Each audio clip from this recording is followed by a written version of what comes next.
Hello, today we've got a really quick video for you on how to get those creamy, blurry, beautiful backgrounds in your photos if you're new to photography. If you're also new to this channel, my name is Megan. I am the owner of Manual Mode for Moms, and I help moms take better photos of their families using any device that they have. So when we see these beautiful images with the creamy, dreamy backgrounds, what we call that in the photography world, that effect is called bokeh.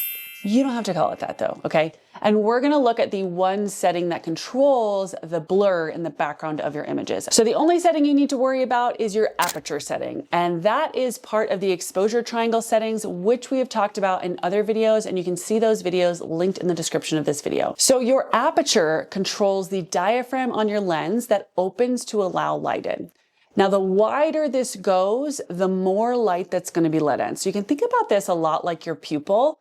So when your pupil opens wider, it's letting in more light, right? It's actually looking for more light. And when you let in a lot of light, things are going to be blurrier in the background. You're going to have a shallower depth of field. The depth of field is the creative effect that aperture has on your image. And when I say depth of field, what I'm talking about is how far you can see clearly into the image. If you're squinting and making a smaller opening, you're actually going to be able to see further and more clearly into the image. So if we're looking for that creamy, dreamy, blurry background, we want to open our aperture up and let in a lot of light in order to blur some of that background, okay? Now, the aperture is this funny little number system with an F in front of it. And when we're looking for a wide aperture or a bigger diaphragm, bigger opening, we want a smaller number in that spot. And the reason is this number is actually a fraction. So if you pretend that the F is a 1, F2 is a much larger fraction than F16, right? Therefore, F2 is going to be a wider, bigger aperture than F16. And you're going to be able to achieve that nice blurry background. So here's sort of the difference just all in a row of different apertures as we use a narrower aperture and a deeper depth of field. Now, you may be now looking at your lens going, oh no, my lens only goes to F4 or F5.6.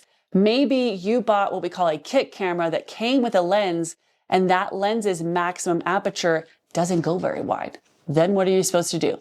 Well, there's two things you can do.